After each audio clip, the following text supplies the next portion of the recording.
رحم الله من قرأ الفاتحة.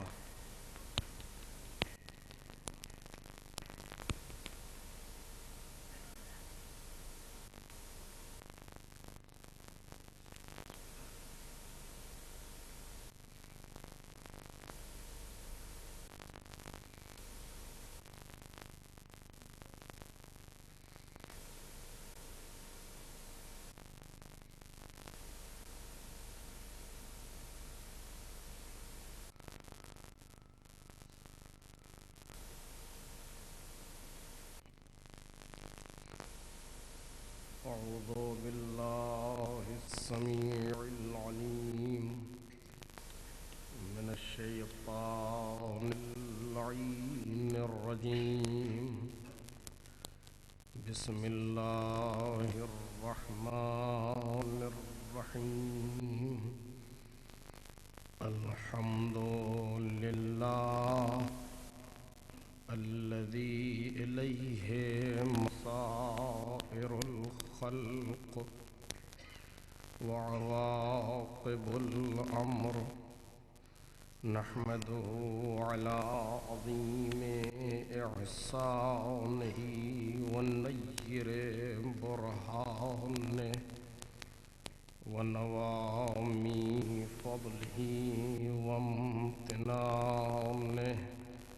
حمدا يكون لحقه قضاء ولشكره أداء وإلى صوابه مقربا ولحسن مزيده موجبا. والصلاة والسلام والتحية والإكرام على أمينه وحبيبه وخيرته من خلقه وحافظ سره ومبلغ رسالاته. العبد المرتضى والنبي المجتبى والرسول المصطفى أبي القاسم محمد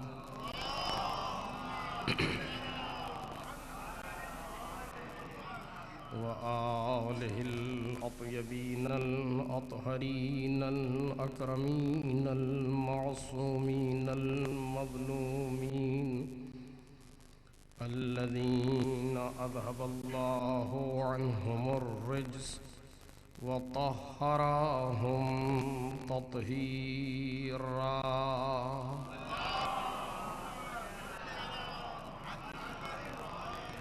لا سيما ابن الزهراء بقية الله وآيته الكبرى واللعنة الأبدية على أعدائهم أجمعين. أما بعد فقد قال الله الكريم في الذكر الحكيم: إنا عرضنا الأمانة على السماوات والأرض والجبال فأبينا أن يحملنها وأشفقنا منها وحملها الإنسان إنه كان ظلوما جهولا. ليعذب الله المنافقين والمنافقات والمشركين والمشركات ويتوب الله على المؤمنين والمؤمنات وكان الله غفورا رحيما.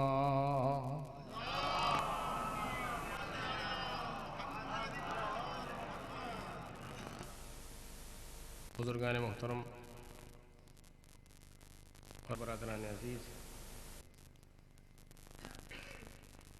سورہ مبارک احزاب کی آخری دو آیتیں ہیں جن کے سلسلے سے گفتگو جاری ہے۔ ارشاد ربانی ہے کہ ہم نے امانت کو آسمانوں زمین اور پہاڑوں کے سامنے پیش کیا تو انہوں نے اس کو اٹھانے سے انکار کر دیا، اور انسان نے اس امانت کو اٹھا لیا۔ بے شک انسان ظلم کرنے والا نادان ہے، اور یہ سب اس لیے کیا گیا تاکہ خدا منافق مرد اور منافق عورتوں، مشرک مرد اور مشرک عورتوں پر عذاب کرے، اور مومنین اور مومنات پر بازگشت کرے، اور خدا مغفرت کرنے والا، رحم کرنے والا ہے۔ اس سلسلے میں جو موضوع زیر بحث ہے وہ انسان اور امانت الہی ہے، اور آج سلسلے بیان کا یہ 5واں مرحلہ ہے۔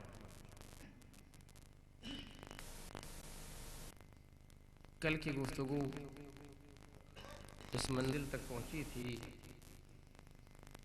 کہ پروردگار عالم نے انسان کے اندر وہ صلاحیت رکھی ہے کہ وہ امانت کو اٹھا سکتا ہے، اور قرآن مجید کے کھلے ہوئے اعلان کی روشنی میں اس نے امانت کو اٹھا لیا۔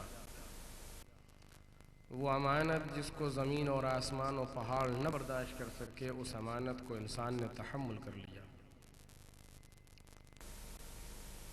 اور یہ انسان وہ ہے کہ جس کے ظاہر کو دیکھ کر کے اس کی صلاحیتوں کا فیصلہ نہیں کیا جا سکتا، بلکہ پروردگار نے اس کے باطن میں بہت صلاحیتیں رکھی ہیں۔ اور ظاہر سی بات ہے کہ جب وہ صلاحیتیں جس کا قرآن مجید اعلان کر رہا ہے اور انسان کی وہ شخصیت جو ہم دیکھ رہے ہیں، جب دونوں میں فرق ہوگا تو لازمی ہے کہ پھر جہت بدل جائیں گی۔ وہ کسی دوسرے عنوان سے دیکھ رہا ہے، ہم کسی دوسرے عنوان سے انسان کو سمجھ رہے ہیں۔ وہ جہات جو بدل رہی ہیں وہی انسان کا ایک وہ مادی اور جسمانی پیکر ہے جو ہماری نظروں کے سامنے ہے، اور ایک انسان کا معنوی اور روحانی پیکر ہے جو قرآن اور روایات کی روشنی میں دکھائی دیتا ہے۔ لہٰذا قرآن مجید نے یا پروردگار عالم نے یا ائمہ معصومین نے انسان کی جس حقیقت اور جس شخصیت کی طرف اشارہ فرمایا ہے وہ انسان کا جسمانی پیکر نہیں ہے بلکہ انسان کا روحانی پیکر ہے۔ اور اس میں بہت گفتگو ہے اس سلسلے میں۔ جب جس موضوع کی گفتگو شروع ہوتی ہے مختلف انداز سے، اخلاقی اعتبار سے، فلسفی اعتبار سے اور دوسرے جہاز سے اس پر بحثیں ہو سکتی ہیں، موضوع یہ نہیں ہے۔ میں صرف اپنی حد کے مطابق گفتگو آپ کے سامنے پیش کرنا چاہتا ہوں کہ پروردگار عالم نے اسی معنوی پیکر کو دیکھتے ہوئے آواز دی کہ لقد کرمنا بنی آدم، ہم نے انسان کے سر پر تاج کرامت رکھا ہے، ہم نے اولاد آدم کو مکرم بنایا ہے۔ چونکہ اگر جسمانی پیکر کو دیکھا جاتا تو کوئی معنی نہیں ہے کہ پروردگار عالم مکرم انسان کو بنا دے۔ انسان ایک چھوٹی سی مخلوق ہے، اس سے بڑی بڑی جسم و جسمانیات کی نہ جانے کتنی مخلوق پائی جاتی ہیں اس کائنات کے اندر۔ کسی بڑے کو بنانا چاہیے تھا۔ قدرت آواز دے گی کہ فضیلتوں کو قد سے نہیں ناپا جاتا، اہمیتوں کو، شخصیتوں کو اس کے قد سے نہیں ناپا جاتا، نہ طول سے، نہ عرض سے، نہ عمق سے، نہ وزن سے۔ ان چیزوں سے فضیلت نہیں ناپی جاتی۔ فضیلتوں کے لیے معیار دوسرے ہیں، فضیلتوں کا میدان دوسرا ہے، فضیلتوں کا عنوان دوسرا ہے کہ جس کے ذریعے سے فضیلتیں سمجھی جاتی ہیں۔ خیر اگر پروردگار عالم اس جسم و جسمانیات پر کچھ دینا چاہتا تو بڑے بڑے جسم والے پڑے ہیں، اتنے بڑے بڑے پہاڑ پڑے ہیں، اتنی بڑی بڑی کہکشاں ہیں کہ جہاں ہماری زمین ہزاروں کی تعداد میں سما جائے، سینکڑوں کی تعداد میں سما جائے، ایسے بڑے بڑے سیارے موجود ہیں۔ لیکن پروردگار عالم نے آواز دی ہماری اس تمام مخلوقات میں، اس پوری کائنات میں اگر کوئی اس قابل ہے کہ اس کے سر پر تاج کرامت رکھا جائے تو وہ انسان ہے۔ اس کا مطلب یہ ہے کہ انسان وہ اور ہے جسے خدا دکھا رہا ہے، اور انسان وہ اور ہے جسے ہم دیکھ رہے ہیں۔ اور ایسا نہیں ہے کہ انسان نام کی کوئی دوسری مخلوق کہیں اور پائی جاتی ہے، اس کے لیے پروردگار عالم ارشاد ہو، نہیں، یہی ہم اور آپ، یہ ہم اور آپ کے لیے کہا گیا ہے کہ لقد کرمنا بنی آدم، جس پر سال گزشتہ پورا 10 مجلسیں آپ کے سامنے پیش کی گئی تھیں، اور یا اسی انسان کے لیے کہا جاتا ہے کہ کہا گیا ہے کہ هو الذی جعلکم خلائف الارض، وہی وہ ہے جس نے تم کو زمین پر اپنا خلیفہ بنایا ہے۔ یعنی انسان میں اتنی صلاحیت موجود ہے کہ مقام خلافت عظمائے الہی کو اپنے اندر لے لے۔ یہ معمولی مسئلہ نہیں ہے کہ انسان کس طریقے سے پروردگار خلیفہ ہو سکتا ہے۔ اس کائنات کے اندر قرآن مجید نے اعلان کیا ہے، کوئی روایت نہیں ہے جس کی سند پر بحث کی جائے، ہے انسان کے اندر یہ صلاحیت کہ اس میں مقام خلافت تک پہنچنے کی صلاحیت موجود ہے۔ اب سوال صرف اتنا پیدا ہوتا ہے جس پر آج گفتگو ہونا ہے، وہ سوال صرف یہ پیدا ہوتا ہے کہ یہ ایک طرف تو یہ سارا میدان ہے روایات اور آیات کا جہاں پر انسان کی یہ صورت دکھائی جا رہی ہے، اور ایک طرف صورت انسان کی وہ ہے جو ہم آئینے میں اپنے آپ کو دیکھ رہے ہیں۔ توجہ فرما رہے ہیں، ان دونوں کو حل کیسے کیا جائے؟ وہ صلاحیتیں دی گئی ہیں، کہاں ہیں وہ صلاحیتیں؟ اگر پروردگار عالم نے انسان کو وہ صلاحیتیں دی ہیں تو ہیں کہاں وہ صلاحیتیں؟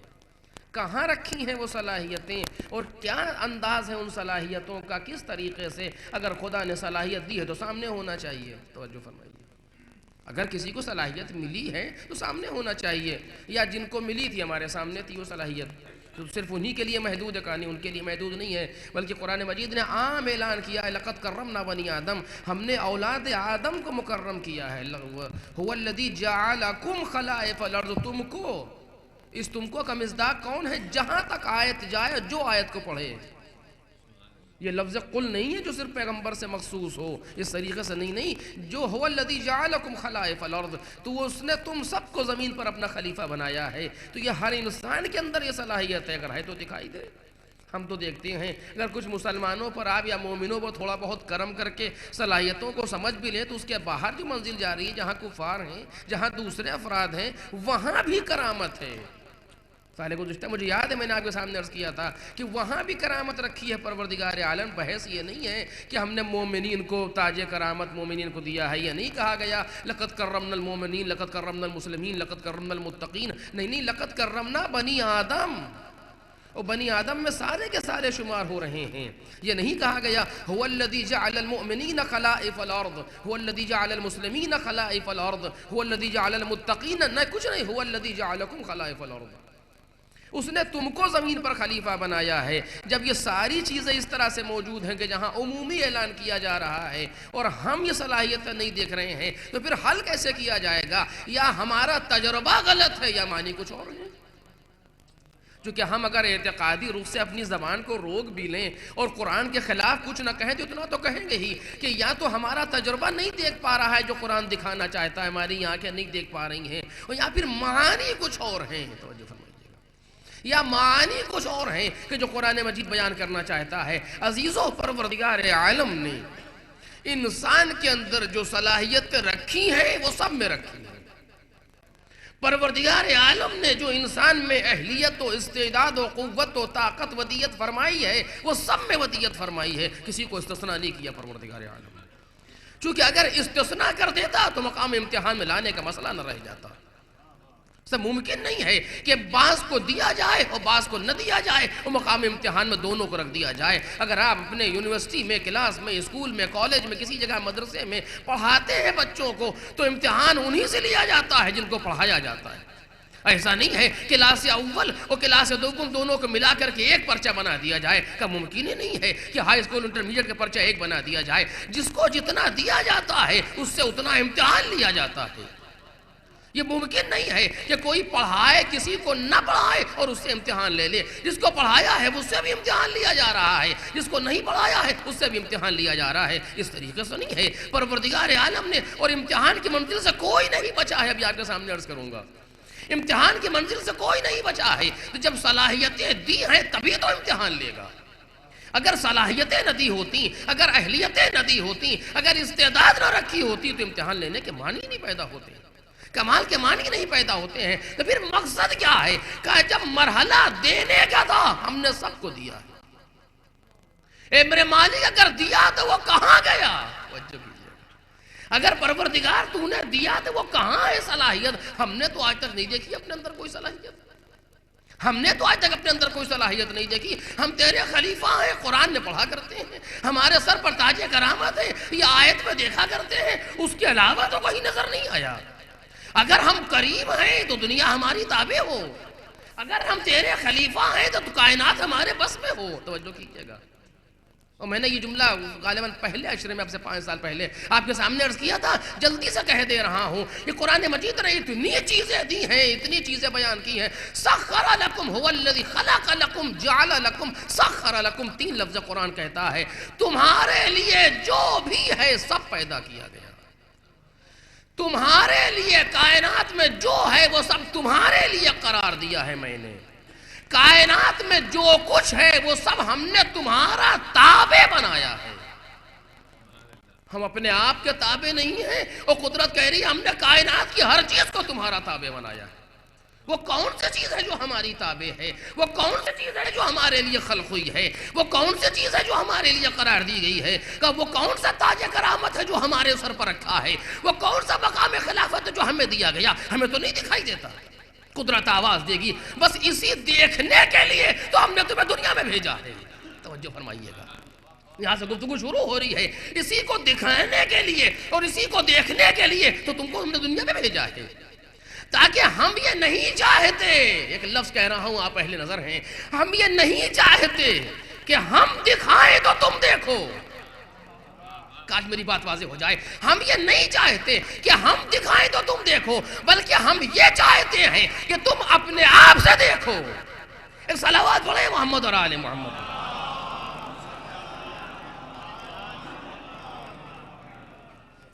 ہمارا ارادہ یہ نہیں ہے کہ ساری صلاحیتوں کو ہم دکھائیں تو تم دیکھو. نہیں، ہم یہ چاہتے ہیں کہ ہم نے صلاحیتیں دی ہیں، ان صلاحیتوں کو تم خود دیکھو. پروردگار کو کیسے دیکھیں؟ توجہ کیجئے گا. اور شاید کیسے بات آج نہ ہو سکے، لیکن میں کچھ بات ہر تک گفتگو کو آگے بڑھانا چاہوں گا. وہ صلاحیتیں اگر یہ پروردگار یہ کہے، توجہ کیجئے گا، کہا ہے لیکن میں اس کو اپنے جملوں میں کہہ رہا ہوں، بات مفہوم میں ہے قرآن مجید میں. اگر خدا یہ کہے کہ ہم نے تم کو تیل دیا ہے، ہم نے تم کو سونا دیا ہے، ہم نے تم کو جواہرات دیے ہیں، ہم نے تم کو لوہا دیا ہے، تو اسے آپ کیا سمجھتے ہیں؟ یہ سب یہ باتیں غلط ہیں یا صحیح ہیں؟ اگر قدرت یہ کہے کہ ہم نے تمہیں تیل دیا ہے، کہا صحیح دیا ہے. ہم نے تمہیں سونا دیا ہے، کہا ہے جا کے نکالو موجود ہے. ہم نے تمہیں لوہا دیا، کہا وہ بھی ہے. ہم نے تمہیں گیس دی ہے، وہ بھی ہے. یہ ساری چیزیں دی ہیں. اس دی ہیں کا مطلب کیا ہے؟ توجہ کیجئے گا، شاید اس مثال سے میری بات واضح ہو جائے. اس دی ہے کا مطلب کیا ہے؟ ہم نے تمہیں یہ ساری چیزیں عطا کی ہیں. سب لوگ کہتے ہیں ہاں صحیح ہے عطا کی ہیں، لیکن اس عطا کرنے کے معنی کیا ہے؟ کہ تمہارے گھر میں ٹرے میں رکھ کے پہنچائیں گے. آج بات واضح ہو جائے. کیا کہ اس کا مطلب یہ ہے کہ قدرت یہ کہہ رہی ہے ہم نے تم کو تیل دیا ہے، اس کا معنی کیا ہے؟ کہ ہر انسان کو گلاس میں رکھ کے جگ کے ساتھ ہم تمہارے سامنے پیش کریں گے کہ لیجئے اس سے استفادہ کیجئے گا. نہیں، یہ تو نہیں ہوگا. ہم نے تمہیں سونا دیا ہے، اس کے معنی یہ ہے کہ ہم اس کو باقاعدہ نکال کے بنا کر کے سب کچھ کر کے صاف کر کے تمہارے سامنے لا کے رکھیں گے. کہا نہیں، یہ کبھی نہیں ہے. پھر اس کے معنی کیا ہے کہ دیا ہے؟ کہ دیا ہے کہ معنی یہ ہے کہ اس کائنات میں ہے. بات واضح ہے. اس دیا ہے کہ معنی یہ ہے کہ اس کائنات میں ہے. ہم نے تمہیں بغیر اس کے کائنات میں بھیجا نہیں ہے. یہ کائنات کے اندر موجود ہے. دینا ذمہ داری ہے، استخراج میری ذمہ داری نہیں ہے. توجہ کیجئے گا. ہم نے دیا ہے تم کو، لیکن اب یہ تمہاری ذمہ داری ہے کہ جاؤ استخراج کرو. یہ تمہاری ذمہ داری ہے کہ جاؤ نکالو. ڈھونڈو سمندر میں ملے گا تیل، کھودو پہاڑ ملیں گے خزانے، لیکن یہ ہم کھود کے تمہارے سامنے لا کے تم کو کاہل نہیں بنانا چاہتے. ہم تمہیں اس کائنات میں کاہل بنانے کے لیے نہیں بھیج رہے ہیں، تم کو اس کائنات میں انسان بنانے کے لیے بھیج رہے ہیں۔ تو ہم نے تمہیں ساری چیزیں دی ہیں، اس کے معنی کیا ہے کہ جاؤ نکالو، جاؤ ڈھونڈو اور تلاش کرو کہاں کہاں خزانے رکھے گئے ہیں، جا کر کے ڈھونڈو کہاں کہاں خزانے رکھے گئے ہیں۔ قدرت نے اسی طریقے سے انسان کو 2 خزانے دیے ہیں۔ کاش میری بات عزیزوں ضائع نہ ہونے پائے۔ قدرت نے 2 خزانے انسان کو دیے ہیں۔ ایک خزانہ وہ ہے جو مالک نے انسان کے باہر رکھا ہے، وہ آپ سب بہتر جانتے ہیں، یہی جتنی چیزیں، جتنے معدنیات ہیں اس کائنات کے، جتنے میٹلز ہیں، جو بھی چیزیں ہیں، وہ سب انسان کے باہر موجود ہیں۔ ایک خزانہ وہ ہے جو انسان کے اندر موجود ہے، ایک خزانہ وہ ہے جو انسان کے اندر ہے، کچھ خزانے وہ ہیں جو انسان کے باہر ہیں۔ باہری خزانہ بھی تم کو نکالنا ہے، ہم نہیں نکالیں گے۔ یہ اور بات ہے کہ تمہارے اندر ایسی عقل دیں گے کہ تم کو اس کے استخراج کا راستہ پتہ چل جائے، تم کو اس کے نکالنے کا طریقہ معلوم ہو جائے۔ یہ ہم تمہارے اندر علم بھی رکھیں گے، تمہارے اندر عقل بھی رکھیں گے، تمہارے اندر شعور بھی رکھیں گے، اور اگر نہ رکھا ہوتا تو تم نکالتے کیسے؟ آج ان خزانوں کا استخراج بتا رہا ہے کہ پروردگار نے راستے دیے ہیں۔ کچھ چیزیں انسان جان گیا ہے، کچھ چیزیں بعد میں جانے گا، لیکن اس کائنات میں موجود ہے یہ ساری خزانے۔ اب نکالنا تمہاری ذمہ داری ہے۔ کہا اسی طریقے سے ہم نے کچھ خزانے تمہارے اندر ودیعت کیے ہیں، ان کا بھی نکالنا تمہاری ذمہ داری ہے۔ ہم تمہیں نکال کے نہیں دیں گے یہ خزانے، ہم نے تمہارے اندر کرامت کا پوٹینشل رکھا ہے، ہم نے تمہارے اندر مقام خلافت الہیہ کا پوٹینشل رکھا ہے، بالقوہ استعداد تمہارے اندر موجود ہے، جیسے خام تیل سمندر کی تہ میں موجود ہے، جاؤ نکالو۔ اسی طریقے سے مقام کرامت تمہاری روح میں ہے، استخراج کرو۔ ایک صلوات پڑھیں محمد اور آل محمد۔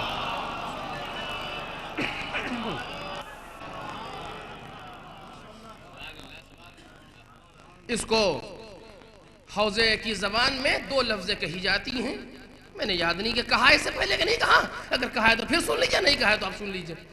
2 لفظیں کہی جاتی ہیں، ایک چیز استعداد اور صلاحیت کا بالقوہ ہونا، اور ایک اسی صلاحیت کا بالفعل ہو جانا۔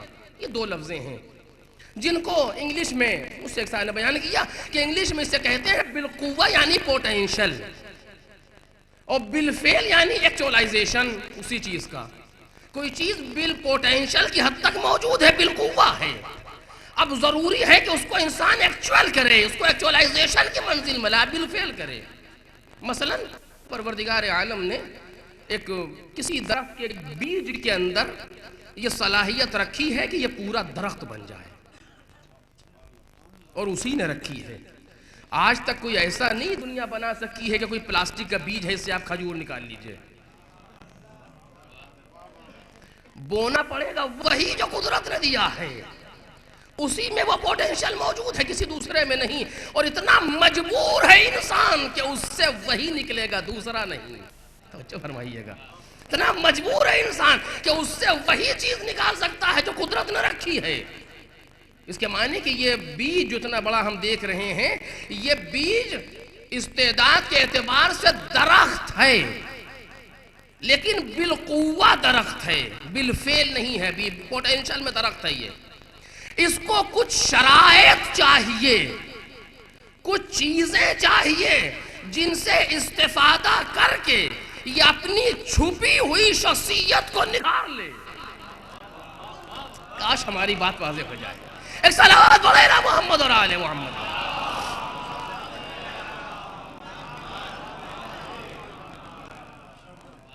ہے کہ نہیں ہے؟ اس بیج کے اندر یہ صلاحیت موجود ہے کہ پورا تناور درخت ہو جائے، یعنی اگر اس کو آپ غور سے دیکھیں تو یہ بیج درخت ہے، لیکن بالقوہ درخت ہے، بالفعل نہیں ہے بھی۔ یہ پوٹینشل میں یہ درخت ہے، لیکن ایکچولائزیشن کی منزل میں آنے کے لیے کچھ زمانہ درکار ہے، کچھ شرائط اسے چاہیے، ہوا چاہیے، سورج کی روشنی چاہیے، زمین چاہیے، پانی چاہیے، زمین میں دفن ہونا چاہیے.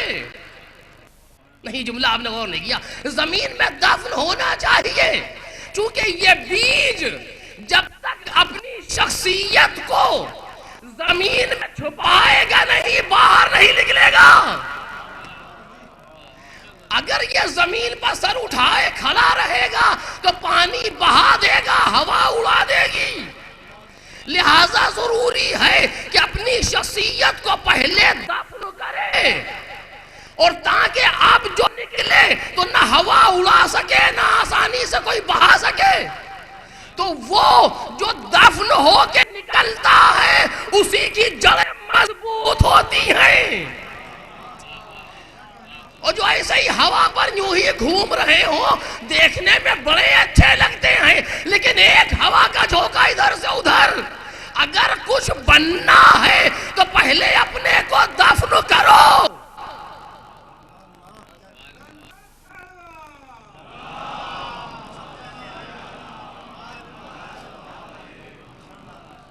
اسے خطابت نہ سمجھیے گا، روایت میں کہا گیا موتو قبل ان تموتو، اس کے پہلے کہ موت آئے مر جاؤ. اچھا، خودکشی کی تعلیم دے رہے ہیں، خودکش حملے کی تعلیم تعریف کی جا رہی ہے. اس کے پہلے کہ موت آئے مر جاؤ. قرآن کہتا اقتلوا انفسکم، اپنے نفسوں کو قتل کرو، اپنے آپ کو قتل کرو. اونچی بلڈنگ اس سے جا کے چھلانگ لگا دے ہر انسان اگر اسے کچھ بننا ہے تو. کہا نہیں مطلب یہ نہیں ہے. پھر کیا مطلب ہے؟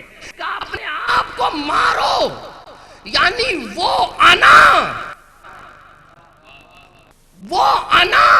کہ جو یہ سکھاتی ہے کہ انا خیر منہ.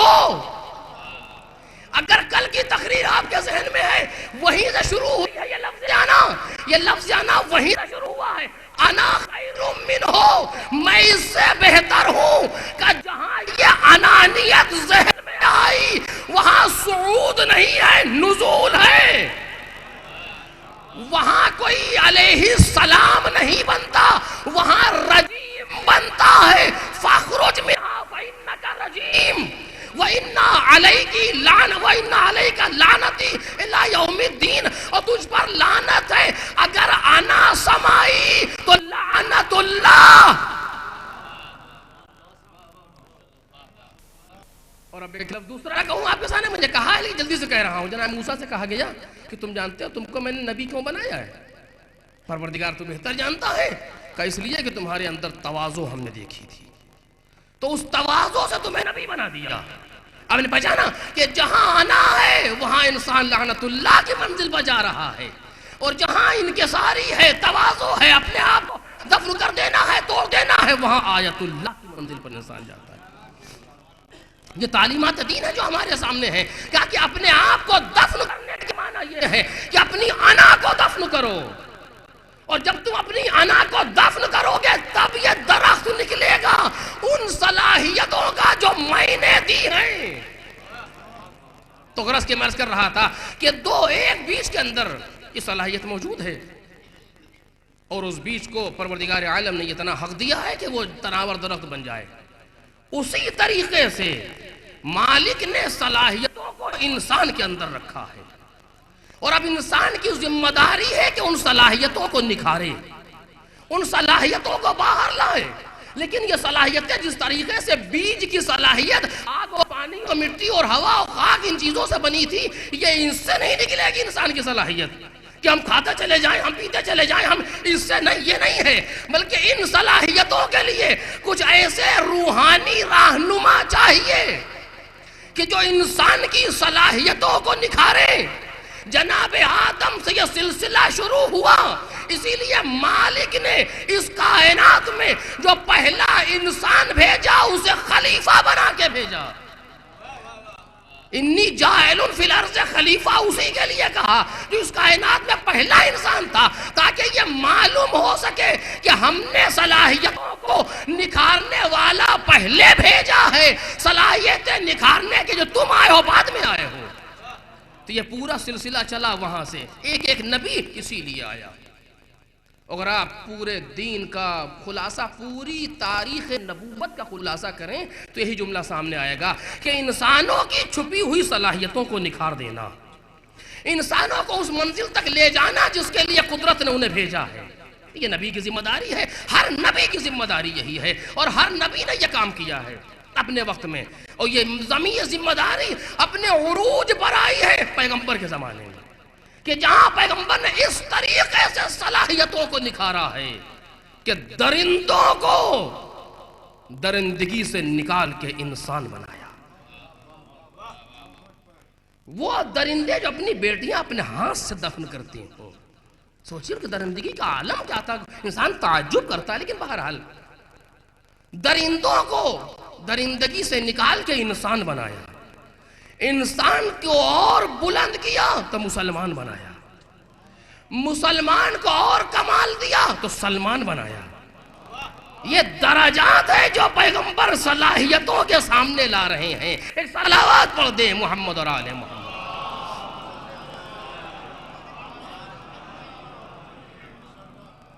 تو قدرت آواز دے رہی ہے کہ ہم نے تمہارے اندر صلاحیت رکھی ہے، دو خزانے تمہیں دیے ہیں، ایک خزانہ وہ ہے جو تمہارے باہر ہے، اس کو بھی تمہیں نکالنا ہوگا، ہم نکال کے نہیں دیں گے، اور ایک خزانہ وہ ہے جو تمہارے اندر پایا جاتا ہے، اس کو بھی تمہیں نکالنا ہوگا، ہم نہیں نکالیں گے۔ اور آپ نے پہچانا شاید اسی لیے کہا ہے هو الذی جعلکم خلائف الارض، ہم نے تمہیں زمین پر خلیفہ بنایا ہے، وَرَفَعَ بَعْضَكُمْ فَوْقَ بَعْضٍ درجات، اور ہم نے بعض کو بعض پر درجات بلند کیے ہیں، لِيَبْلُوَكُمْ فِي مَا آتَاكُمْ، تاکہ تمہارا امتحان لے جو تم کو اس نے دیا ہے، امتحان لے تمہارا جو دیا ہے کہ تم نے اس کی دی ہوئی صلاحیتوں سے استفادہ کیا کہ نہیں کیا۔ اور اب یہاں پر کتنی منزل سخت ہے، ایک بچہ اگر اسکول جائے اور سال بھر کے بعد جب نتیجہ آیا رزلٹ اس کا تو فیل، تو والدین کیا کریں گے؟ تنبیہ کریں گے، خطرناک مرحلہ ہوتا ہے، جو اس سے گزرے وہی جانتے ہیں کہ کیا حال ہوتا ہے، کتنی انسان پر چاروں طرف کا فشار جو ذہن پر آتا ہے، جبکہ بعض سائیکولوجیکل اعتبار سے چیز غلط ہے لیکن ہوتا ہے کہ جو انسان اس کے رد عمل میں جو کام انجام دیتا ہے۔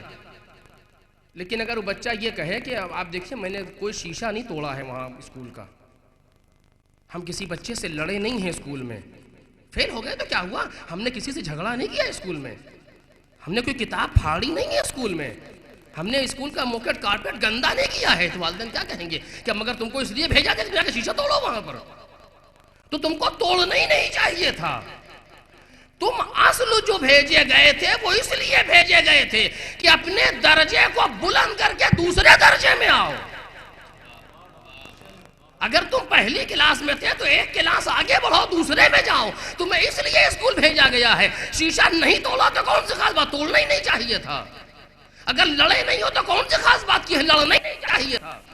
تم گئے تھے اس لیے نہیں گئے تھے کہ نہ لڑو، بلکہ اس لیے گئے تھے کہ اپنے درجات کو بلند کرو۔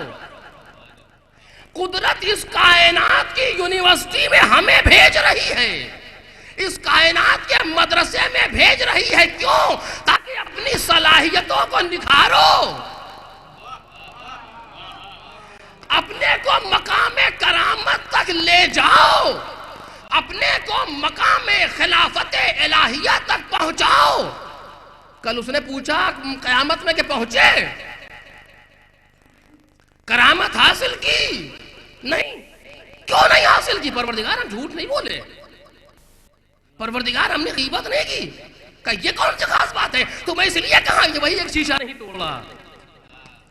اگر اتنے ہی پر آ جائے تو ہمارے لیے بہت ہے، لیکن مقام یہاں ٹھہر نہیں رہا۔ ہم نے اس لیے کہاں بھیجا تھا کہ تم جھوٹ نہ بولو، کہ نہیں بولے تو خاص کام تم نے کر لیا، تم کو تو بولنا ہی نہیں چاہیے تھا، تم کو تو غیبت مثلاً کرنی ہی نہیں چاہیے تھی، تم کو تو بے حجاب گھومنا ہی نہیں چاہیے تھا، یہ تو ضلالت تھی تمہاری، اگر تم سامنے آ جاؤ یہ تمہیں کرنا ہی نہیں چاہیے تھا۔ ہم یہ پوچھ رہے ہیں کہ جس صلاحیت کے نکھارنے کے لیے تمہیں کائنات میں بھیجا تھا، تم نے اس کام کو انجام دیا کہ انجام نہیں دیا؟ ایک صلوات پڑھ دے محمد اور آل۔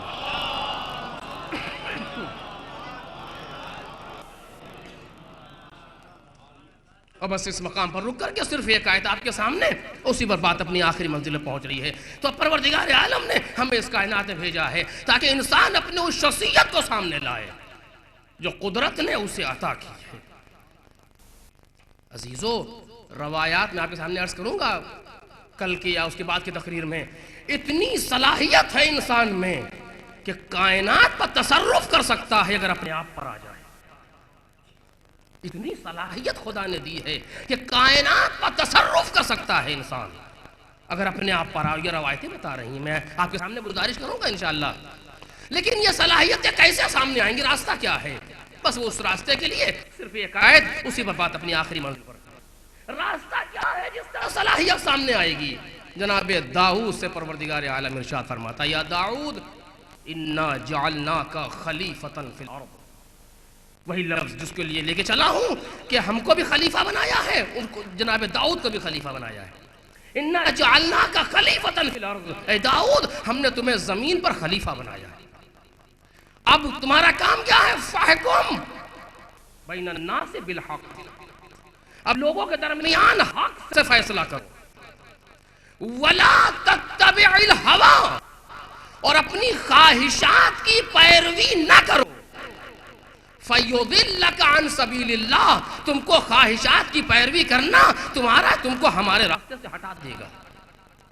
دو چیزیں قرآن یہاں پر دے رہا ہے، توجہ کیجئے گا، اسی خلافت کے ساتھ عرض کی ہیں دونوں چیزیں۔ فرمائی ہے پروردگار عالم نے، ہم نے تمہیں لوگوں کا خلیفہ بنایا، ہم نے تم کو زمین پر خلیفہ بنایا۔ انا جعلناک خلیفۃ فی الارض، ہم نے تمہیں زمین پر خلیفہ بنایا ہے۔ فاحکم بین الناس بالحق، لوگوں کے درمیان حق سے فیصلہ کرو، حق کا حکم دو۔ ولا تتبع الہوی، یعنی ایک بات سمجھ میں آئی کہ دو چیزیں ہیں کہ جس سے مقام خلافت سامنے آئے گا، دو چیزیں ہیں کہ جس سے اپنی شخصیت نکھر کے سامنے آئے گی۔ وہ دو چیزیں کیا ہیں؟ ایک ہے حق کے ساتھ رہنا، اور دوسرے ہیں اپنی خواہشات کی پیروی نہ کرنا۔ اگر یہ دو چیزیں انسان کے اندر جمع ہو جائیں، ایک ہے پازیٹیو، ایک ہے نگیٹیو، ایک ہے مثبت، ایک ہے منفی، یہی دو مثبت منفی جب تار ملتے ہیں تو بلب جلتا ہے۔ یہی پازیٹیو نگیٹیو، یہی دو تار جب مل کے چلتے ہیں تب روشنی پیدا ہوتی ہے، تب حرکت پیدا ہوتی ہے۔ قدرت نے بھی یہی آواز دی ہے کہ دو چیزوں کو ساتھ میں لینا، ایک حق کے ساتھ رہنا اور ہوا اور ہوس اور خواہشات نفسانی کا اتباع نہ کرنا۔ اگر دو چیزوں کو لے کے چلو گے تو مقام میں خلافت تمہارا ظاہر ہوتا چلا جائے گا۔ ایک صلوات پڑھ دے محمد اور آلہ۔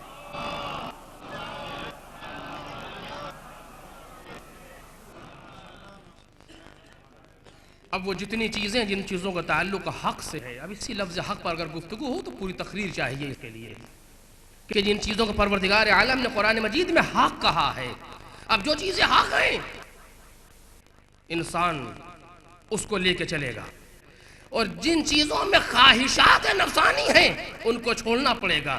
یہی وہ جگہ ہے کہ جہاں کہا گیا اقتلوا انفسکم، اپنے نفسوں کو قتل کرو۔ یہی وہ قتل کرنا ہے نفس کا کہ جہاں خدا کچھ چاہتا ہے اور ہم کچھ چاہتے ہیں۔ اس پر انشاءاللہ کل گفتگو ہوگی۔ خدا کچھ چاہتا ہے اور ہم کچھ چاہتے ہیں، اس جگہ پر یہ دیکھنا ہے کہ ہم نے اپنا کام آگے بڑھا دیا یا حکم خدا کی پیروی کر لی۔ اگر یہ چیز انسان کے ساتھ آ جائے تو وہ صلاحیت جو مالک نے دے کے بھیجی ہے وہ ظاہر ہو جائے گی۔ لیکن اب یہاں پر آیا ہوں تو ایک بات کہے بغیر آگے نہ بڑھوں گا، توجہ کیجئے غور سے۔ وہ کیا ہے؟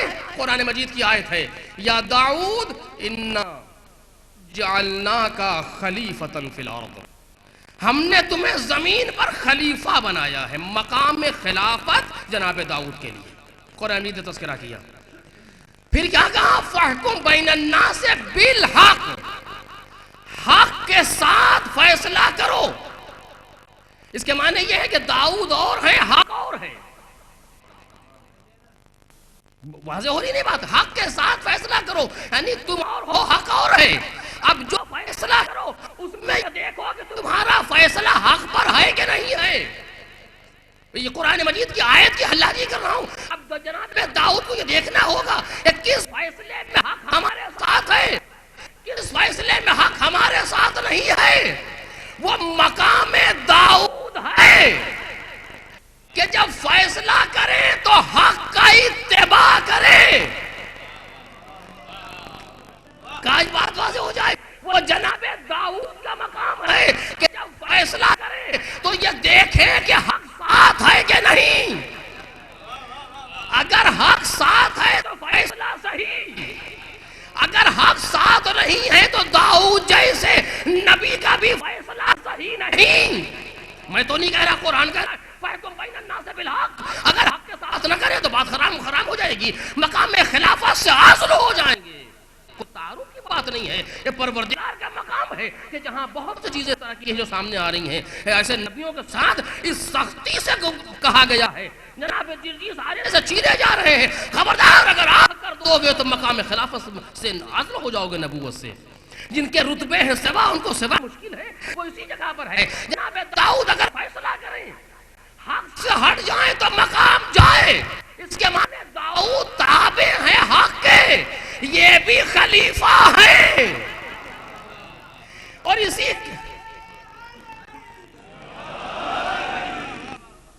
ان کے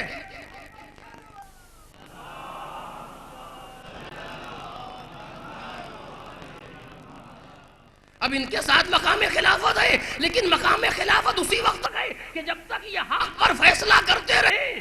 نبی خدا ہے، قرآن تذکرہ کر رہا ہے، مقام خلافت دے رہا ہے۔ مقام خلافت تذکرہ پروردگار عالم نے بعض انبیاء کے ساتھ کیا۔ ابھی ایک لفظ جملہ عرض کروں گا، ایک لطیف جملہ ہے لیکن بہرحال بعض انبیاء کے ساتھ کیا تو جناب داؤد کے لیے کہا فَحْكُم بَيْنَ النَّاسِ بِالْحَقِّ۔ حق کے ساتھ فیصلہ کرو، یعنی حق اور ہے، یہ اور ہے۔ جناب داؤد کو حکم ہو رہا ہے کہ تم حق پر فیصلہ کرو، یعنی تم کو اپنے فیصلے میں یہ دیکھنا ہے کہ حق کدھر ہے۔ جملوں پر غور کیجئے گا، جو بات کہنا چاہتا ہوں نبی ہے لیکن تم کو یہ دیکھنا ہوگا کہ حق کدھر ہے۔ اگر دیکھنا نہ ہوتا تو قرآن کہتا کیوں؟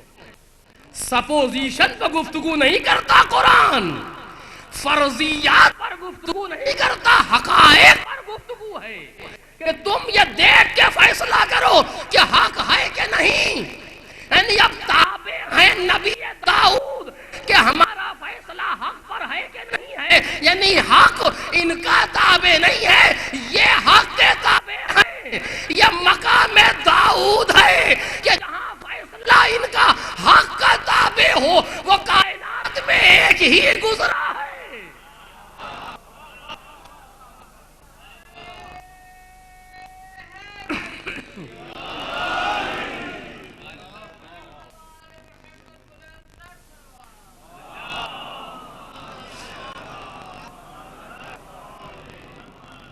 وہ کائنات میں ایک ہی گزرا ہے جو حق کا تابع نہیں ہے بلکہ حق اس کا تابع ہے۔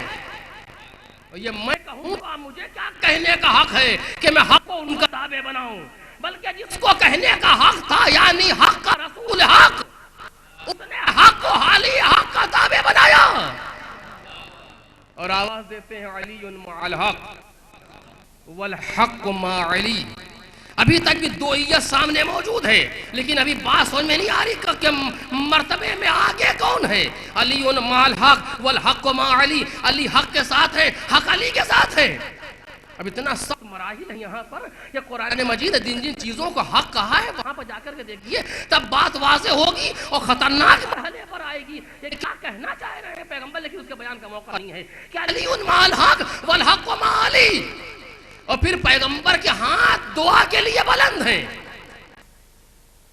بعض جگہوں پر دعا کے ذریعے سے فقرہ نقل ہوا اور بعض جگہوں پر دعا نہیں بلکہ خبر کے ذریعے سے نقل ہوا۔ بعض روایت تو یہ نہیں لکھا کہ پیغمبر نے فرمایا کہ علی مع الحق والحق مع علی یدور حیث ما دار، اور حق ادھر مڑتا ہے جدھر علی مڑ جائے۔ یا دوسرے جگہ پیغمبر کے جملہ اس طرح سے نقل کیا گیا کہ اللہم ادر الحق حیث ما دار علی، پروردگار حق کو ادھر موڑ دے جدھر علی مڑ رہے ہیں۔ اور بھی روایتوں میں اور بھی طریقوں سے آیا لیکن مفہوم سب کا یہی ہے کہ علی حق کے ساتھ ہے، حق علی کے ساتھ ہے، اور حق ادھر مڑ رہا ہے جدھر علی مڑے۔ وہ مقام داؤد ہے کہ یہ دیکھے کہ حق کدھر ہے، یہ مقام علوی ہے کہ حق دیکھتا ہے علی کدھر ہے۔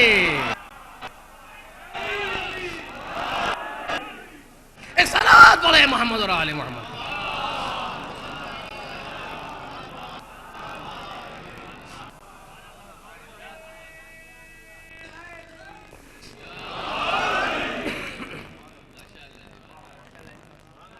اور علی مع الحق والحق مع علی یدور حیث ما دار، یہ حدیث جناب ابن ابی الحدید معتزلی نے نہج البلاغہ کے شرح میں لکھی ہے، یعنی کسی معمولی جگہ سے نقل نہیں ہو رہی ہے، ایک معتبر شخص ہے جو لکھ رہا ہے کہ پیغمبر نے یہ فرمایا کہ علی مع الحق والحق مع علی یدور حیث ما دار، کہ حق ادھر مڑ رہا ہے جدھر علی مڑ جائے۔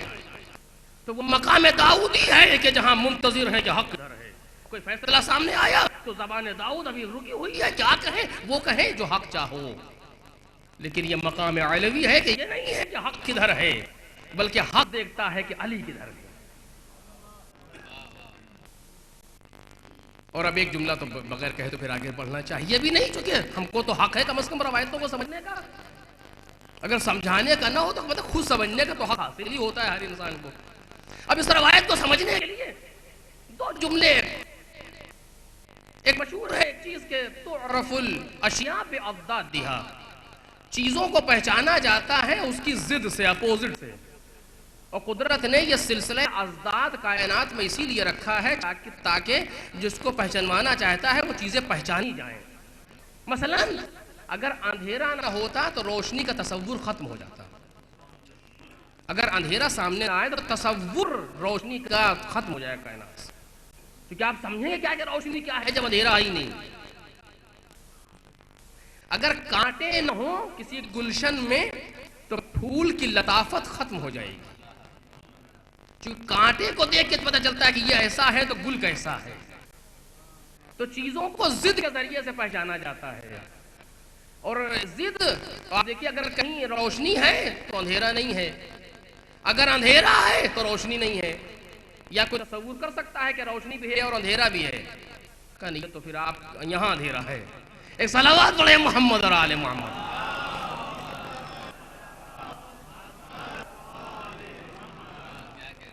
اور میں نے صرف ایک جملے پر کے لیے آپ کو زور دے رہا ہوں، صرف اپنے کمسن بھائیوں کے لیے، کیونکہ یہ باتیں رہ جاتی ہیں ذہن میں، کہیں کام آ جاتی ہیں موقع پر، کہ جب یہاں اندھیرا ہوگا یا روشنی ہوگی تو میں سے ایک چیز تو ہوگی، دونوں تو نہیں ہو سکتی۔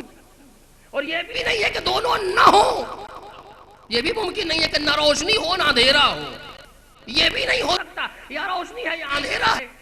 اسی طریقے سے آپ کی زندگی اور ہماری زندگی میں صبح سے شام تک اگر آپ کیلکولیٹ کرنے کے لیے بیٹھے کیلکولیٹر لے کر کے، تو پوری زندگی صبح سے شام تک یا حق پہ ہے یا باطل پہ ہے۔ توجہ کیجیے گا، یہ ممکن نہیں ہے کہ ایک ہی چیز ہماری حق بھی ہو باطل بھی ہو۔ بھئی ہم صبح اٹھے کوئی جملہ بولا، جو جملہ بول رہے ہیں یا حق ہے یا باطل ہے، یہ ممکن نہیں ہے کہ حق بھی ہو باطل بھی ہو، اور یہ بھی ممکن نہیں ہے کہ نہ حق ہو نہ باطل ہو، چونکہ حق کی ضد ہے باطل، باطل نام ہے عدم حق کا۔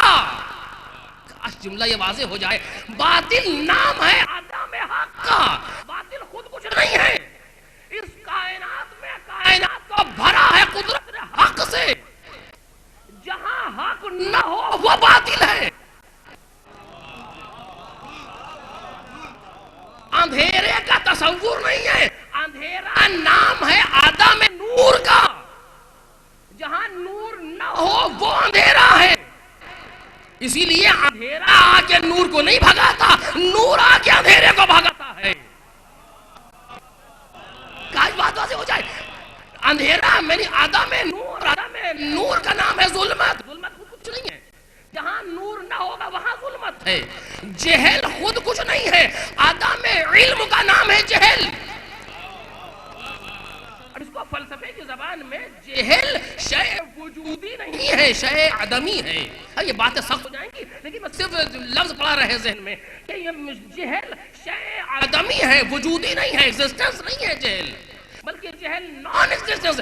جہاں علم نہیں ہے اس کو جہل کہتے ہیں، جہاں نور نہیں ہے اس کو ظلمت کہتے ہیں. اگر ساری ظلمتیں کائنات کی مل جائیں تو ایک موم بتی کے نور سے مقابلہ نہیں کر سکتی، ہے کہ نہیں ہے؟ ساری ظلمتیں کائنات کے اکٹھا کر دیجئے ایک کمرے میں، ایک تیلی جلائیے، ماچس کی موم بتی میں لگائیے، ساری ظلمتیں جھٹ جائیں گی. مقابلہ کریں، نہ جلنے دیں کہ ان میں طاقت ہے. کہانی کیسے نہ جلنے دیں، خود کچھ ہے ہی نہیں.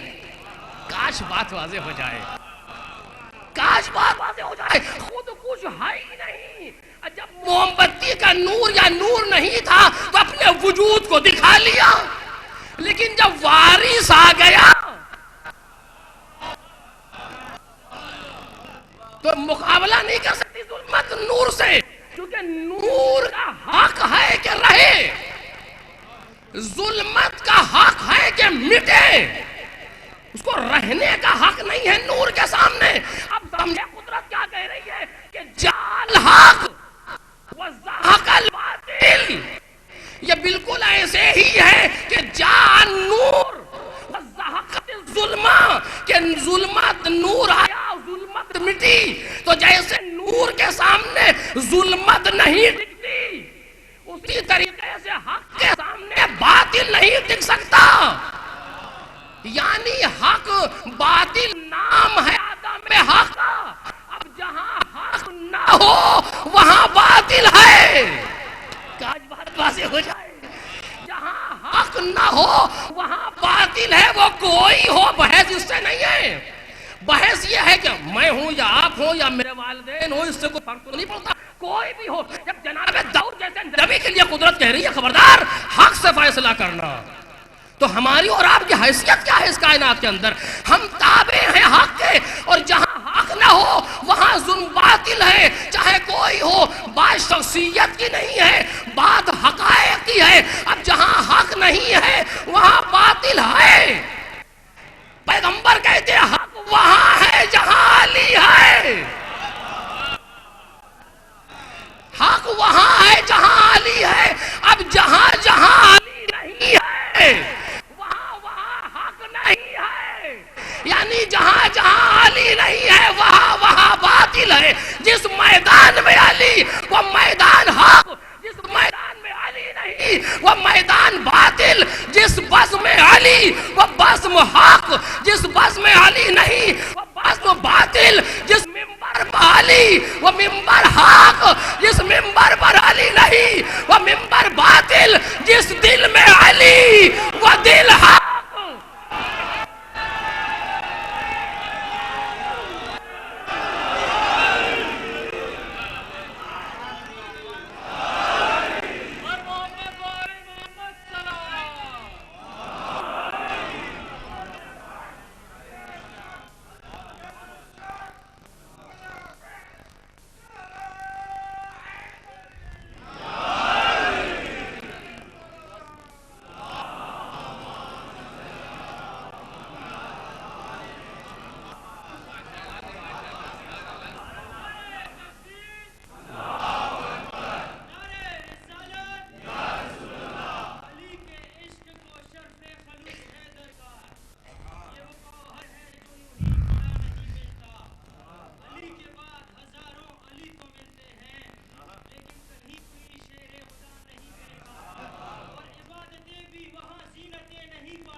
تو آپ نے پہچانا یہ گفتگو میری تو نہیں ہے، پیغمبر کی حدیث ہے. میں صرف اس کو سمجھ رہا ہوں.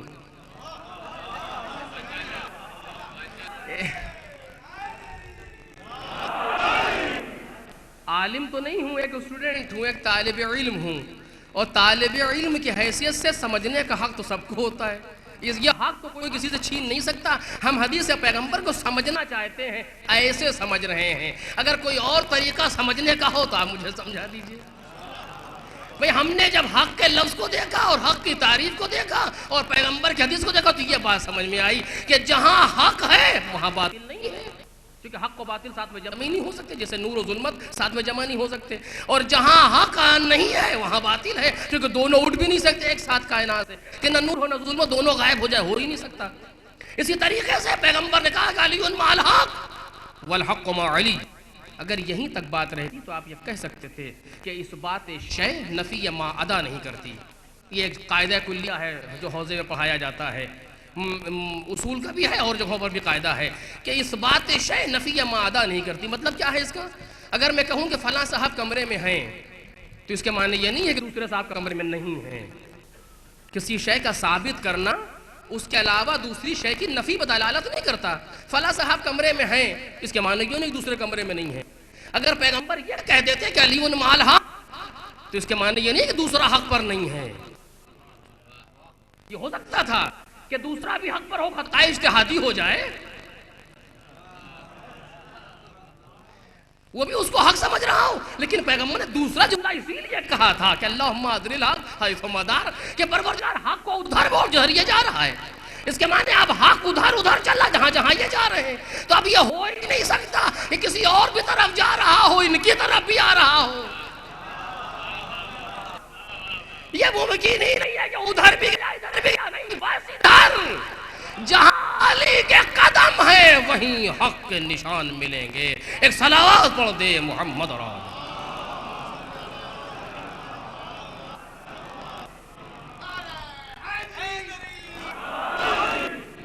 اور آپ دیکھیے یہی اصل قاعدہ کلیہ ہے کائنات کے اندر, جہاں بھی حق ہے.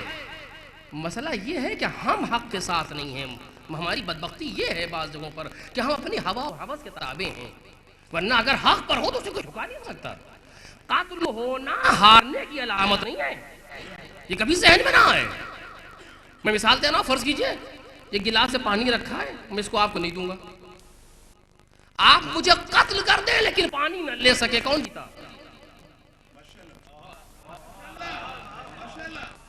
ایک کتاب میرے پاس ہے, میں اس کو مٹنے نہیں دوں گا کتاب کو, چاہے کچھ ہو جائے. لوگ آ گئے مٹانے کے لیے, میں مارا گیا, کتاب بچ گئی, کون جیتا؟ کہ مقتول جیتا. کیونکہ بحث یہ نہیں تھی کہ تم مارو یا ہم مارے, تم مرو یا ہم مریں. بحث یہ ہے کہ یہ بچے.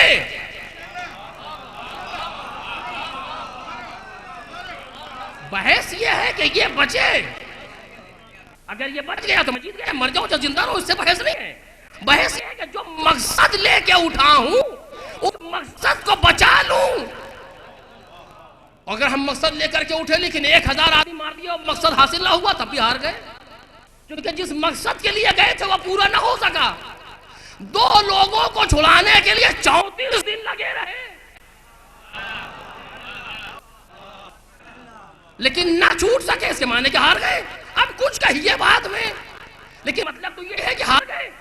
کیوں؟ اس لیے توجہ کیجئے گا, اگر انسان حق کو سمجھ لے تو حق کل بھی بلند تھا, حق آج بھی بلند ہے, حق کل بھی بلند رہے گا. یہ میں نہیں کہہ رہا ہوں, مولا کائنات کی حدیث ہے.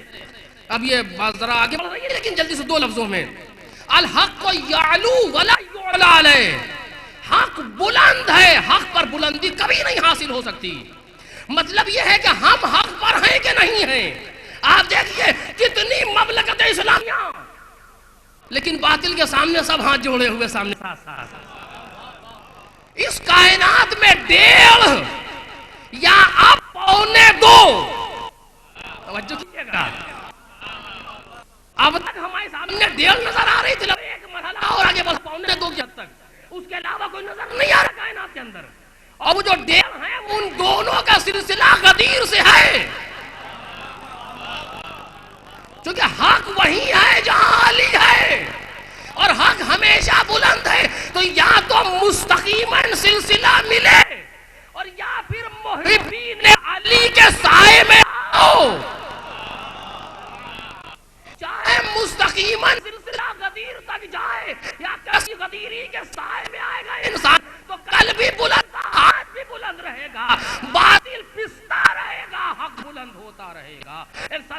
پڑھ دے محمد اور آل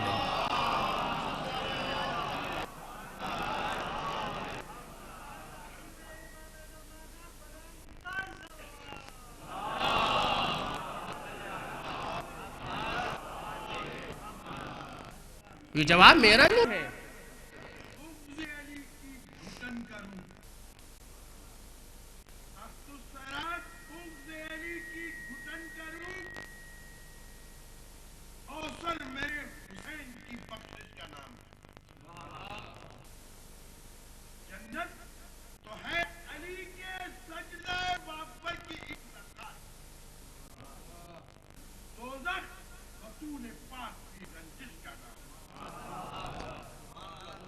صلوات پڑھیں محمد اور آل محمد.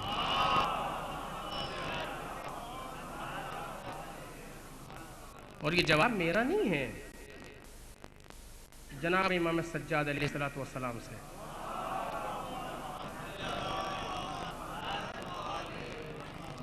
بازار میں ایک شخص نے آ کر کے پوچھا، نہیں معلوم اظہار حق کرنا چاہتا تھا یا دل دکھانا چاہتا تھا یا تذلیل کرنا چاہتا تھا. وہ کہتا یہ بتائیے کربلا میں کون جیتا، آپ کا بابا یا یزید؟ یہ سوال اس وقت ہو رہا ہے جب نوک نیزہ بسر موجود ہیں، سید سجاد لوہے میں جکڑے کھڑے ہیں اور اونٹ پر کچھ بیویاں بیٹھی ہیں. ایسے عالم میں یہ سوال سوچیں کتنا سخت موقع ہے امام سجاد کے سامنے. اگر کہیں کہ بابا جیتے تو پھر یہ سب کیا ہے، اگر کہیں کہ یزید جیتا تب بھی مسئلہ توہین. لیکن اللہ رے امامت کا جواب کہتے ہیں یہ سوال یہاں نہ کر، جا کے مسجدوں میں دیکھ، اگر صدائے اشہد ان لا الہ الا اللہ آ رہی ہے تو سمجھ لینا کہ میرا بابا جیت. اور اگر یہ آواز ختم ہو جائے تو سمجھ لینا کہ یزید جیت گیا. کیا تاریخ ساز جواب دیا ہے امام سجاد نے. بھئی جو میں نے بھی آگے مثال دی تھی، کتاب اگر بچانے کے لیے مر جاؤں تو میں نہیں ہارا. حسین ابن علی دین کے تحفظ کے لیے کربلا کے میدان پر آئے. اگر دین بچ گیا تو حسین جیت گئے، اگر دین مٹ گیا تو حسین ہار گئے. کب اس لیے آئے تھے کہ ہم یزید کو مار دیں یا ہم اس سے فتح کا حاصل کریں؟ مطلب یہ نہیں ہے حسین ابن علی کا تحفظ دین مسئلہ ہے. اگر تحفظ دین ہو گیا تو حسین ابن علی جیت گئے. اب اسی جگہ سے امام نے پیغام دے دیا کہ اگر کربلا کی فتح کا اعلان کرنا ہے تو یہ اعلان مسجد کے میناروں سے ہوگا. دنیا اذان کو کچھ سمجھے، ہم اذان کو اعلان فتح شبیر سمجھتے ہیں.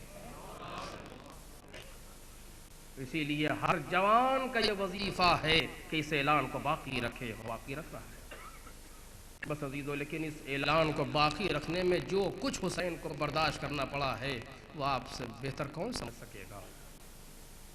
اس اعلان کی بقا کے لیے حسین ابن علی نے سب کچھ دے دیا. اور ایک سلسلہ ہے جو مدینے سے شروع ہوا ہے، ایک بھائی اور ایک بہن، یہ دونوں ساتھ اٹھے ہیں. اور ایسا نہیں ہے کہ اچانک یہ مسئلہ پیش آیا، نہیں، اس کا انتظام کیا گیا ہے شروع سے. جب جناب عبداللہ نے جناب زینب کا پیغام مولا کائنات کے سامنے پیش کیا جناب عبداللہ کی طرف سے، تو یہی شرط لگائی گئی کہ قبول تو ہے لیکن اس شرط پر کہ جب حسین سفر کریں گے تو تم زینب کو روکو گے نہیں. اس کا مطلب یہ ہے کہ قدرت چاہتی ہے کہ زینب حسین کے ساتھ ساتھ رہے. اور اسی اعلان کو امام حسین نے بھی کیا کہ جب کسی نے کہا کہ آپ نہ جائیں، یوں جب مشورے دینا شروع کیے لوگوں تو آپ نے فرمایا کہ ان اللہ شاء ان یرانی قتیلا. نانا نے خواب میں کہا کہ ان اللہ شاء ان یراک قتیلا، کہ پروردگار چاہتا ہے کہ تمہیں مقتول دیکھے. تو کہا پھر ان کو نہ لے جائیں. کہ ان اللہ شاء ان یراہن سبایا، خدا چاہتا ہے کہ ان کو اسیر دیکھے. آپ نے پہچانا، یعنی دونوں اپنے اپنے مقصد لے کے اٹھے ہیں. ایک مقصد جناب زینب لے کے چلی ہیں، ایک مقصد حسین ابن علی لے کے چلے ہیں. یہ دونوں کا مقصد عصر عاشور تک ساتھ رہا. حسین ابن علی نے وطن چھوڑا، جناب زینب نے وطن چھوڑا، وہ ماں کی خبروں سے جدا ہوئے، وہ بھی جدا ہوئیں. وہ حج کو عمریں بدل کے آئے، انہوں نے بھی حج کو عمرے سے بدل دیا. کربلا کی زمین پر دونوں ساتھ ساتھ پہنچے، مقصد ساتھ ساتھ چل رہے ہیں. ان کے بھائی مارے گئے، ان کے بھی بھائی قتل ہوئے، حسین ابن علی کے بیٹے مارے گئے، جناب زینب کے بیٹے مارے گئے، یہ سارا کام ہوتا رہا. لیکن ایک وقت وہ آیا کہ جب حسین ابن علی نے زینب کا ساتھ چھوڑ دیا.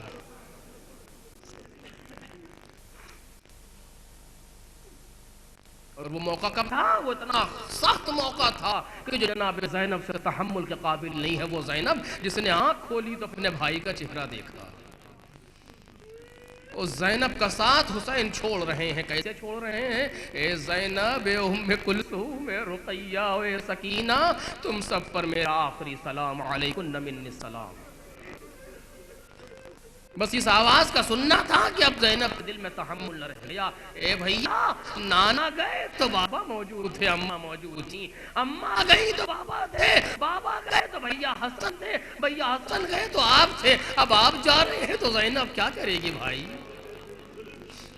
اللہ رے زینب کا امتحان. اب زینب کو مقام امتحان میں قدم رکھنا ہے. حسین ابن علی کہتے ہیں زینب پورا گھر تمہارے حوالے، زینب تم خدا کے حوالے، اے زینب سید سجاد کا خیال رکھنا، اے زینب ان بچوں سے خبردار، اے زینب ان عورتوں سے خبردار. لیکن شہزادی ہے کہ جس کے دل میں اضطراب کی کیفیت ہے. امام حسین نے زینب کے دل پر اشارہ کیا، زینب کا دل سنبھل گیا، زینب کا دل سنبھل گیا. وہ زینب جو سر عاشور اتنا بے چین ہے، لیکن جب ایک آواز آئی الا قتل الحسین بکربلا، الا ذبح الحسین بکربلا، تو وہ زینب جو اتنی مضطرب تھی اب وہ زینب کمر باندھ کے کھڑی ہوئی. یہ زینب کہیں عباس نظر آ رہی ہے، یہ زینب کبھی اکبر نظر آ رہی ہے، یہ زینب کبھی حسین نظر آ رہی ہے. اب اگر دشمن تازیانہ لے کر کے بڑھتا ہے کسی بیوی کی طرف تو زینب اپنے آپ کو آگے لے جاتی ہے کہ تازیانہ مجھ پر لگ جائے لیکن حسین کی امانت بن جائے. اس طریقے سے زینب نے اپنے آپ کو مقام امتحان میں رکھا. بس عزیزوں مجلس ختم ہو رہی ہے. وہ موقع بھی آیا کہ جب یہ کارواں مقتل سے گزرنا چاہتا ہے، جیسے ہی اونٹ کی بلندی سے بھائی کے لاشے کو دیکھا، جناب زینب نے اپنے آپ کو اونٹ سے گرایا. ایک ایک بیوی اپنے اپنے وارثوں کے لاشے پر گئی. ام کلثوم نہر کے کنارے سکربا ولی اصغر کا لاشا لیے، ام فروا قاسم کے میت کے پاس ایک ایک بیوی اپنے اپنے وارثوں کے لاشے پر ہے. لیکن زینب اپنے بھائی کے لاشے کے قریب، اپنے بھائی کے لاشے کے قریب زینب آئی، نہ رہا گیا، مدینے کا رخ کیا اور رخ کر کے آواز دی یا جدہ صلی علیہ ملائکۃ السماء وہذا حسین مرمل بالدماء مقطع الاعضاء. اے نانا، آپ پر ملائکہ نے نماز پڑھی یا ملائکہ نے درود بھیجا اور یہ آپ کا حسین ہے خون میں غلطہ.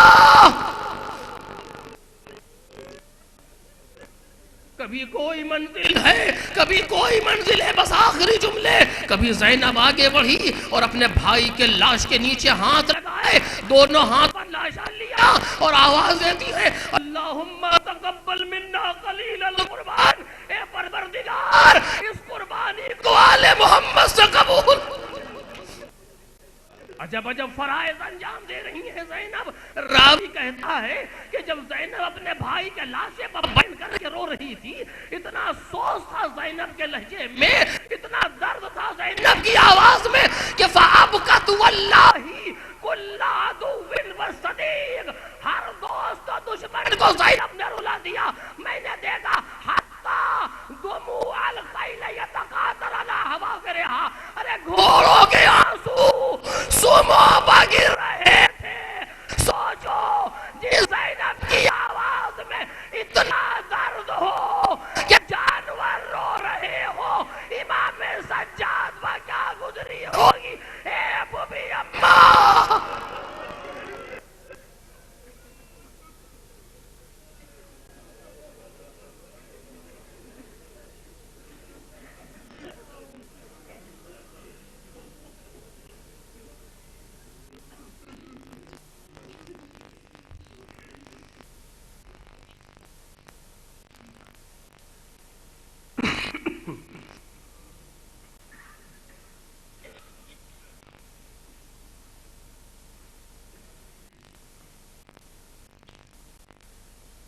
فسوف يعلم الذين ظلموا أي منقلب ينقلبون ألا